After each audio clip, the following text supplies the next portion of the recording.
वृद्धि हो रही है। हमारी सरकार ने इस ओर ध्यान दिया। कैंसर की आज बिल्डिंग का उद्घाटन किया और कैंसर की इस बिल्डिंग में पैट स्कैन सैंक्शन किया और उसके लिए 20 करोड़ रुपया जो पैट स्कैन है जिससे कैंसर का पता चलेगा, उसके लिए 20 करोड़ रुपए आज मैंने स्वीकृत किए हैं और जल्दी ही 2 महीने के अंदर इस कैंसर संस्थान में जो आईजीएमसी में है पैट स्कैन लग जाएगा। निश्चित तौर पर हम एक स्टेट ऑफ एक्सीलेंस जो कैंसर इंस्टीट्यूट हमीरपुर में बना रहे हैं। पहली बार राज्य स्तरीय स्टेट कमेटी का गठन किया गया है जिसमें नामी कैंसर डॉक्टर्स की नॉमिनेशंस की गई है और उनके साथ बैठक करके आगे कैसे इस बीमारी से निपटा जाए और किस प्रकार आधुनिक तकनीक का प्रयोग किया जाए, उस दृष्टि से भी हमारी सरकार कार्य कर रही है। हेल्थ सेक्टर में काफी गिरावट आई है। पिछले काफी समय से जो हमारा हेल्थ सेक्टर है वो काफी निचले स्तर पर पहुंचा है। पिछली 5 साल की भारतीय जनता पार्टी की सरकार ने जिस तरह इस सेक्टर में कोई ज्यादा रुचि नहीं दिखाई, जिसके कारण आज ये स्थितियां पैदा हुई है। हमारी सरकार इन स्थितियों से निपटने के लिए भरसक प्रयास कर रही है। इस दिशा में हमने 2 संस्थान जो है आईजीएमसी और टांडा मेडिकल कॉलेज जो है, वहाँ डॉक्टर और पेशेंट का रेशो, नर्स और पेशेंट का रेशो वर्ल्ड क्लास करने की बात कही है और उसके लिए हमने 400 पोस्टें स्टाफ नर्स की स्वीकृत की है और डॉक्टर की भी नियुक्ति हमारी सरकार करने जा रही है। हमने पिछले दिनों प्रेजेंटेशन ली, उसमें जो BME करके आएगा या SRशिप करके आएगा या MD करके आएगा, उसका पे क्या होना चाहिए उस बारे में हमारी सरकार विचार कर रही है और जल्दी ही इसमें फैसला लेकर पेशेंट को अच्छी सुविधा मिले। खासकर कैंसर पेशेंट को जैसे ही उसकी इनिशियल शुरुआत हो, उसका पता लगे तो हम तुरंत प्रभाव से उसको रोक सकते हैं। कैंसर अब लाइलाज नहीं रहा है।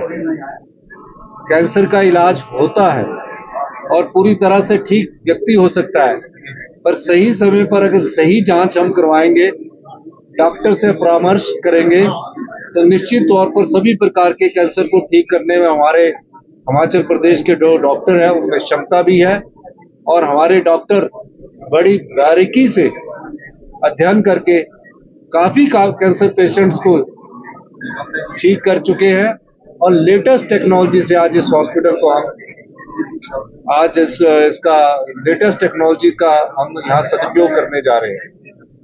यही मैं आज इस कैंसर हॉस्पिटल के उद्घाटन के अवसर पर कहना चाहता हूँ। मैं कर्नल धनीराम शांडिल जी का भी व्यक्तिगत तौर से धन्यवाद करना चाहता हूँ। CPS संजय अवस्थी जी थे और हरीश जनाटा जी जो इससे पहले इस संस्थान का दौरा कर चुके हैं और मेडिकल कॉलेज के मामले में हमारा सबका इंटरेस्ट है और मेरा ये मानना है कि 1 साल के भीतर हम बेस्ट मेडिकल कॉलेज इन 2 को बनाएंगे और जो बाकी के 4 मेडिकल कॉलेज है उसमें भी बेस्ट इंफ्रास्ट्रक्चर देंगे। ये आने वाले समय में आपको परिवर्तन दिखेगा। सर, यहाँ पर दवाई की दुकान भी नहीं है, दवाई की दुकान भी हुई है, ऊपर जाना पड़ता काफी। कोई नहीं, वो छोटी छोटी चीजें उनको पूरा कर दिया जाएगा। एग्जिट पोल में कांग्रेस की सरकार बनती हुई नजर आ रही है, कितना स्वस्थ है आप भी? मैं हरियाणा में चुनावों में गया था और हरियाणा चुनावों से ऐसा लगता है कि वहाँ भारतीय जनता पार्टी के 10 साल के शासन की नाराजगी है और वो नाराजगी कांग्रेस को सत्ता पक्ष में लाने के लिए काफी है। नड्डा जी सर हिमाचल आए थे, उन्होंने कहा कि अगर केंद्र मदद ना करे तो एक दिन भी हिमाचल की सरकार नहीं। नड्डा जी केंद्रीय मंत्री है, हमारा बड़ी अच्छी बात है। नड्डा जी राष्ट्रीय भारतीय जनता पार्टी के अध्यक्ष है। केंद्रीय मंत्री जी को एक जानकारी होनी चाहिए नड्डा जी को कि हम संघीय ढांचे में रहते, और संघीय ढांचे में हिमाचल प्रदेश भी एक राज्य है। जो उन्होंने कहा कि अगर केंद्र मदद ना करे, केंद्र कहाँ से टैक्स उगाही करता है? राज्य के टैक्सों से उगाही करके ही केंद्र के पास पैसा आता है।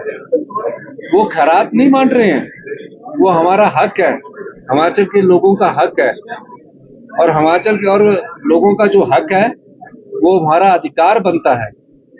अब जो रेवेन्यू डेफिसिट ग्रांट है वो हमारा हक है। जो सेंट्रल स्टेट टैक्सेस का जो शेयर हमें मिलता है वो यहाँ के जो जीएसटी बनी है उसमें हमारा हक है। तो इस प्रकार की बात उन्हें शोभा नहीं देती। और जो नड्डा जी के आजकल सलाहकार बने हैं वो कांग्रेस पार्टी में भी रहे, वो जो सलाहें दे रहे हैं अभी आकर, उनकी सलाहों से बचकर रहें तो अच्छा ही रहेगा। आज प्रदेश के हेल्थ सेक्टर को सबसे निचले स्तर पर अगर किसी पार्टी ने पहुंचाया है तो पिछली भारतीय जनता पार्टी की सरकार है। और जिस प्रकार की भारतीय जनता पार्टी की सरकार ने हेल्थ सेक्टर को नुकसान पहुंचाया है उसमें उभरने में मौका लगेगा। पर हमारी सरकार व्यवस्था परिवर्तन के द्वारा 1 वर्ष के भीतर इन संस्थानों को मजबूती प्रदान करेगी। 2 वर्ष में हमने हमीरपुर का मेडिकल कॉलेज के लिए 200 करोड़ रुपया दिया, चंबा के मेडिकल कॉलेज के लिए 200 करोड़ रुपया दिया, नाहन के मेडिकल कॉलेज के लिए हमने पैसा दिया, वो झगड़े में फंसा हुआ है, उसकी समस्या का समाधान कर रहे हैं। नेर चौक मेडिकल कॉलेज के लिए पैसा दिया, वो केंद्र ने नहीं दिया, नड्डा जी केंद्रीय मंत्री है, वो हमने अपने संसाधनों से पैदा किया और उन मेडिकल कॉलेजों को पूरा करवाया है। आज जो आईजीएमसी में हम स्टाफ नर्सेज दे रहे हैं, टांडा मेडिकल कॉलेज में डॉक्टर दे रहे हैं, स्टाफ नर्सेज दे रहे हैं, वो सब हम अपने संसाधनों से पूरा कर रहे हैं। नड्डा जी को ये बयान शोभा नहीं देता कि वो इस प्रकार की बात करें। वो एक राष्ट्रीय पार्टी के राष्ट्रीय अध्यक्ष भी है और केंद्र के स्वास्थ्य मंत्री भी है, और जिस प्रकार की बात आकर उन्होंने कही और किस प्रकार का झूठी बात उन्होंने कही वो उन्हें शोभा नहीं देता। और एक और मैं बात कहना चाहूंगा, नड्डा जी ने कहा कि यहाँ कोई नाम नया ढूंढ के लाए, जो हमने भी नहीं सुना कि टॉयलेट टैक्स लगा है। 75 लाख की जनता है, सबके पास घरों में टॉयलेट शीट्स है। एक भी जनता का आदमी अगर ये बता दे कि किसी से अभी तक ना तो पानी के पैसे लिए गए हैं और ना इस प्रकार की कोई बात की है। ये हरियाणा चुनावों को देखकर इस प्रकार की बात कर रहे हैं, और पत्रकार बंधुओं को भी ये याद रखना चाहिए कि 2018 में जयराम ठाकुर जी की सरकार थी, उस समय उन्होंने होटलों पर एडिशनल शीट जो लगनी थी उसके लिए सीवरेज का लगाया था, हमने उसको भी माफ किया है। तो इस प्रकार की बात करके पूरे नेशनल चैनल में वो चल रहा है। जो चीज गलत है वो गलत है। किसी प्रकार का ना तो कोई टैक्स हिमाचल की जनता पर लगाया है, किसी प्रकार की बिजली की सब्सिडी अभी तक हमने कहीं बंद की है, और किसी प्रकार का बिजली के पानी के बिल पर हमने अभी कोई प्रकार का बिल उगाही की बात नहीं की है। हमने कहा है कि जो 5 स्टार होटल है, तकरीबन 1000 के करीब होटल ऐसे हैं जो 10 लाख से लेकर 10 करोड़ रुपए तक का लाभ कमाते हैं। क्या उनको मुफ्त पानी मिलना चाहिए?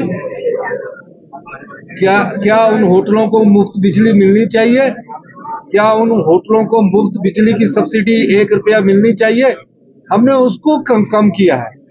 आम जनता पर अभी हिमाचल प्रदेश की अभी तक कोई पानी का बिल नहीं भेजा गया है, और ना ही कोई बिजली के बिल में अभी कटौती की गई है।